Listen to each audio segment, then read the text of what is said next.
The first activity that I'd like to demonstrate is dice mode. I've got the Kinetic For iPad in this particular instance placed inside a soft play cube.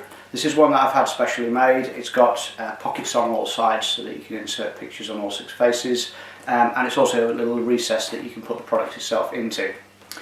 So if I turn on the product by just pressing the power switch, hopefully you can see the green light comes on. In fact, I've already paired it with an iPad, so we don't have to go through that process, but it's just like it would be with an applicator, for example, or an iSwitch. I've also got the activity set to number 1, which is dice mode. Once I've done that, all I really need to do is put the cube back together again. There's a second piece here which I'm just going to insert over the top.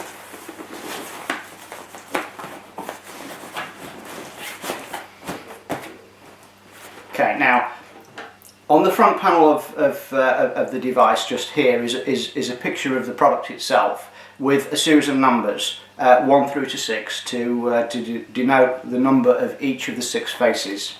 And it's important that when you put the product inside of the cube it's face up, and that you take note of which face is which. So for example, number 1 is uppermost, and here I've just written a number 1 on that face, and likewise I've done the same on all the faces so they're easily identifiable. Now that's important because it allows you to put in a picture into each of the clear wallets to correspond with the messages, which I'll come on to in a moment. So once I've done all of that, of course you only have to put the numbers on once, then I can zip it up.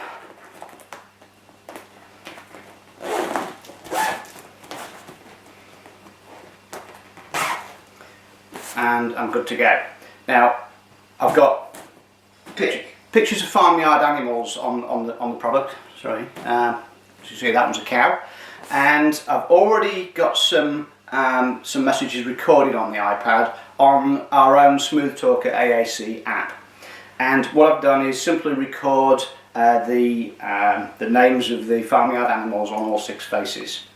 And again, the numbers of the recordings 1 through 6 are made to coincide with the numbers on these faces, and indeed the numbers on the front panel, so everything ties up. So now, whenever I turn it onto a new face, and please remember that it's the uppermost face that counts, and you can't see this, but this one is a pig. Now what I'm going to do is I'm going to turn it so that the cow that you currently can see comes uppermost, and just like a dice, that's the 1, so that's the message it will play, and the iPad's here on the desk. So if I turn it on its side, cow, there you go, you get a cow. And again, if I go again, this one's a horse, horse. And for example, that one's a goat, goat, etc. Cow. So there you go, that's dice mode. Of course, the farmyard animals are just an example, and there are a whole stack of different things that you could potentially do here. Let me give you a few examples. You could insert colours, just using coloured paper. You could insert textures. You could have a good old dice by putting the dots of the dice around the outside. There's any number of things. Members of the child's family, the list is almost endless.